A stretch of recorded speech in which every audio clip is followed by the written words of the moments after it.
How's it going, everyone? Jake here from Flooded Marsh Flies. Today I'm tying the Tide Tickler. It's a redfish fly meant for spooky fish in the grass.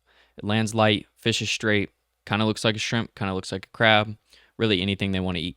Let's get into it. Today I'm tying on a Mustad 34007 SS size 4. It's a great hook for all saltwater patterns.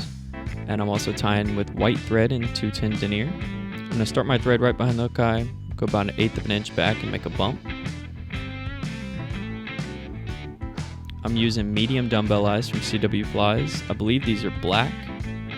And I'm just going to tie this in with a series of X-wraps. I did 8 on each side here.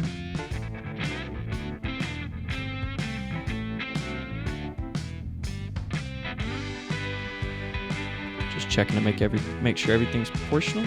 Then I'm just going to throw in some extra wraps here.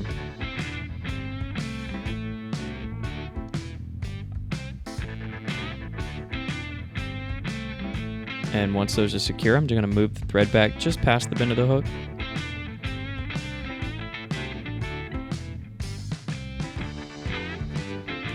And I'm starting here with Sculpin wool and olive. I love this stuff. I just grabbed a bunch, evened it up. I want it to be just about the length of my shank. And I'm going to tie it in right where our thread is there. Even pressure here, making sure to get it tight to the top of that shank. This stuff's pretty easy to work with. My tail's a little skinny, so I'm gonna grab an extra little bit of fur from that clump sticking out the front there. It's a little bit too much. Just gonna sparse that out a little bit, and I'm gonna tie that down just to add some bulk to that tail. Make it look a little bit more proportional when we're done with it.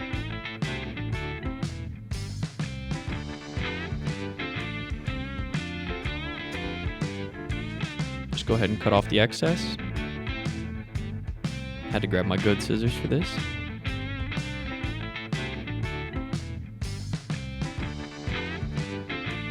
Go ahead and clean up that tie-in point.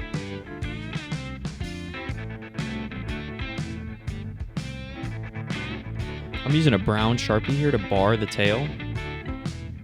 I don't know if this really does anything for the fish, but it makes the fly look better. Just doing 3 stripes on each side. And then I'll come in on the top and bottom and just make sure they're all connected. You can see the bottoms aren't connected there, so I'm just going to touch those up real quick.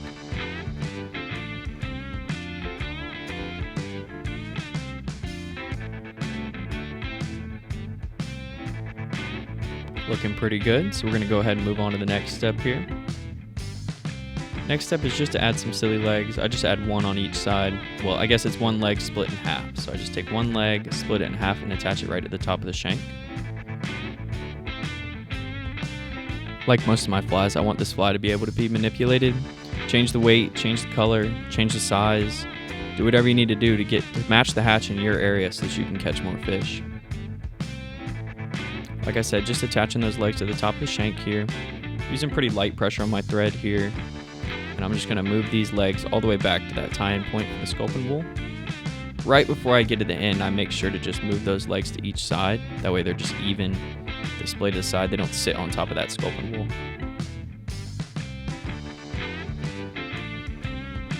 This is an optional step. The next step is just going to be to add a strand of flash. I just grab 1 strand, cut it in half twice. It gives me 4 equal pieces, and then I tie those in.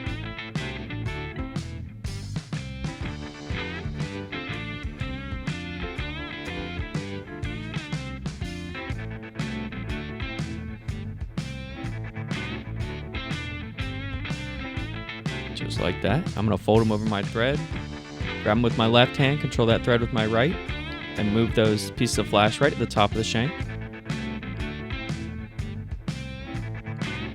I tie them all straight in, and then I'll splay them out evenly between the hook in a second here. Tying those tight up to that tie-in point for everything.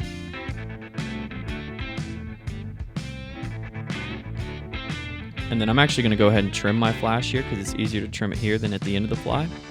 I cut it probably ½ an inch behind that bend, maybe a little bit less. Like I said, it's up to you. Looking pretty good there. I'm going to come in here and trim these legs too. I'm going about ½ an inch past that Sculpin wool. You can go even with it, you can go even shorter.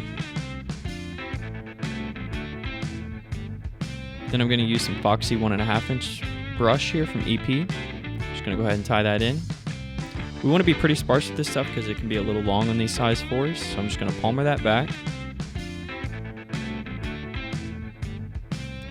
Palmer it back and give it a few wraps. I make sure to leave a little bit of space in between my wraps here. Like I said, you don't want to be too tight, too full of material.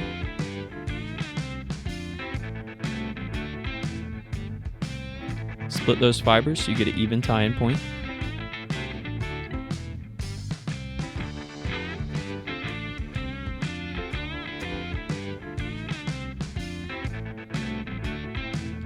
Make sure to cut the EP with some cheap scissors. You'll tend to dull your scissors if you cut the wire EP brush with your nice scissors. Just going to come in here and give everything a brush, pick out those loose fibers.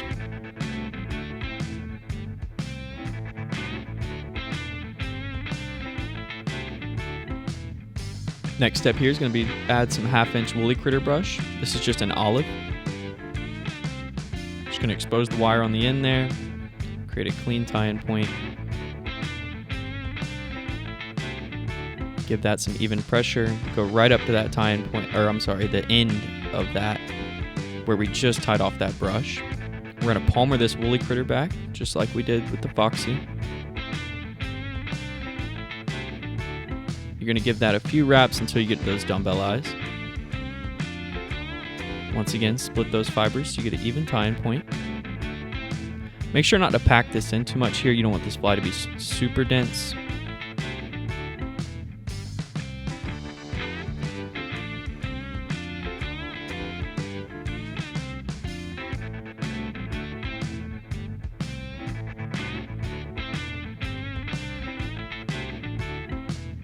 You could stop this fly here. You could do no trimming. I'm going to add a little bit of dubbing just to clean up this last portion of the fly here in a second. That's also optional. This fly is very fishable as is, but if you want to catch the fly fishermen themselves, then we're going to take the couple extra steps to make sure it looks a little bit more fishy.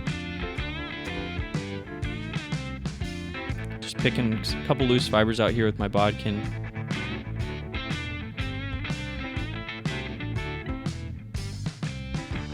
Just grabbing some olive dubbing from I'm not sure where, just has some blue flash in it. Just grabbing a super small clump, gonna create a noodle on my thread.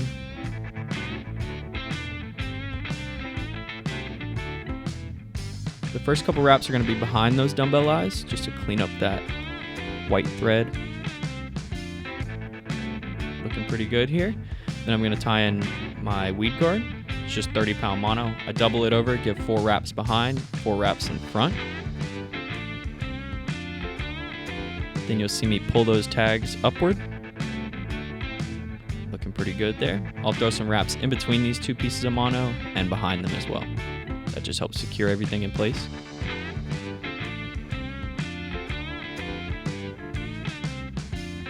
Then I'm going to trim these weed guards just slightly longer than my hook point.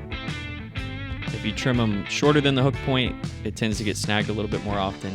If they're too long, then my hookup ratios tend to seem off, so I like them just longer than the hook point.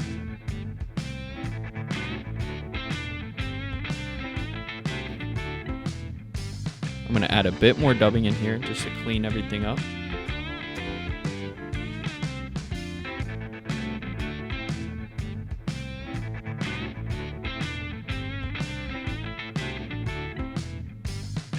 I did a little bit too much here. You can be more sparse.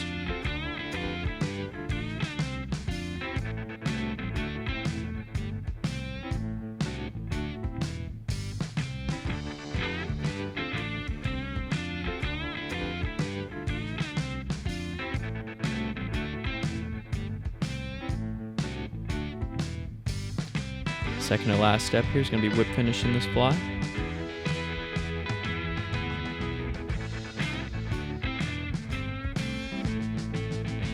I like to get this fly about a foot in front of them in small twitches.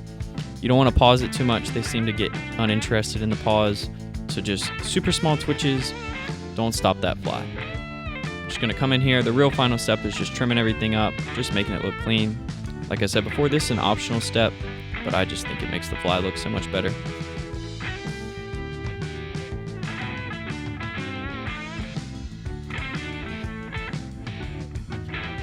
This is a pretty simple pattern, meant to be tied pretty quick. Meant to be tied in a bunch of different colors, a bunch of different sizes. It really just mimics that shrimp profile pretty well. It's pretty fishy all around. Thanks for watching, guys. Have a great one.